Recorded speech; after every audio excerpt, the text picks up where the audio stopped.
సిద్ధార్థ్ రెడ్డి పవన్ కళ్యాణ్ గారి గురించి ఏదో మాట్లాడుతున్నాడు, ఒకసారి విందాము. ఈడ 2 పాయింట్లు ఆయన తీసేదే ఫ్లాప్ సినిమాలు. నిన్న ఎవడో మీకు చెప్పినాడంట, ఏందన్నా నెలకి 20 కోట్లకు 30 కోట్ల ప్రకృతి పడినావు నువ్వు, అదే నువ్వే ముఖ్యమంత్రి అయితే ఇంకా ఎక్కువ లెక్క వస్తుంది కదన్నా అని చెప్పినాడంట.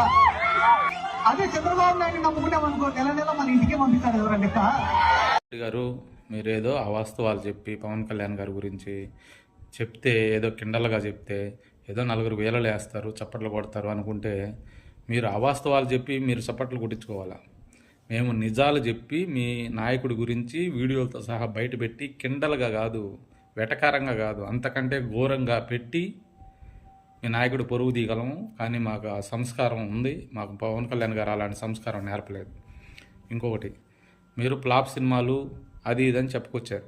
అది గతంలో కూడా ఒక వీడియో చేసేసాము. ఫ్లాప్ సినిమాలు అయినా డబ్బులు వస్తాయని పవన్ కళ్యాణ్ గారు చెప్పారు. వస్తాయా రావా అనేది ఆ సినిమాలు తీసిన నిర్మాతలకు తెలుసు, ఆ ప్రజలకు తెలుసు, ఆ డైరెక్టర్కి తెలుసు, వాళ్ళకి తెలుసు. అది మీకు అనవసరం అసలు దాని గురించి. పోతే పవన్ కళ్యాణ్ గారు చంద్రబాబు నాయుడు గారి దగ్గర ఏదో డబ్బులు తీసుకుంటున్నట్టుగా మీరు మాట్లాడారు.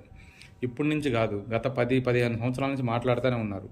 మీరు అంటుంటారు అప్పుడప్పుడు జగన్మోహన్ రెడ్డి గారు మగాడు అనేసి. మీరు నిజంగా మగాళ్ళు అయితే పవన్ కళ్యాణ్ గారు డబ్బులు తీసుకున్నట్టు నిరూపించమని ఎన్నోసార్లు అడిగాము, మళ్ళీ అడుగుతున్నాం. మీరు అసత్యాలు ప్రజలకి ప్రచారం చేయకుండా, మేము చేసేది అసత్యం కాదు నిజము సత్యమే మాట్లాడుతున్నాము, పవన్ కళ్యాణ్ గారు చంద్రబాబు నాయుడు గారి దగ్గర డబ్బులు తీసుకుంటున్నారు, ఇదిగో ఆధారాలు, మేము ఇన్ని రోజుల నుంచి మాట్లాడుతున్నది అబద్ధాలు కాదు నిజమే అని నిరూపించుకోండి. కాకపోతే మీరు అటు ఇటు కాని వాళ్ళని అనుకోవాల్సి వస్తుంది.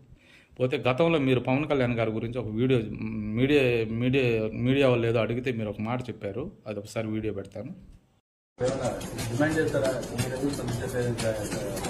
అస్సలు మేము ఆయన ఒక్క మాట అనదలుచుకోలే. అది కరెక్ట్, మేము పొరపాటున కూడా మాట్లాడలేదు. పవన్ కళ్యాణ్ గారు ఎంత నిజాయితీపరుడో, పవన్ కళ్యాణ్ గారి గురించి మాట్లాడాలంటే 1-4 సార్లు ఆలోచించాలనేది మీ అంతరాత్మకు తెలుసు. అందుకనే మీరు ఆ రోజు ఆ మాట అన్నారు, ఆయన గురించి మేము ఎప్పుడు ఇంతవరకు ఇంకా మాట్లాడము అనేసి. ఆయన మమ్మల్ని కొడతామన్నా కూడా మేము మాట్లాడమని మీ అనుకుంటే ఒక అతను అన్నాడు. అయినా మీరు ఇప్పుడు మాట్లాడారంటే నాకు ఇప్పుడు ఒకటి అర్థమైపోయింది. ఆ విషయము మీరు ఏదైతే మాట్లాడారో అది జగన్మోహన్ రెడ్డి గారి చెవికి చేరింది.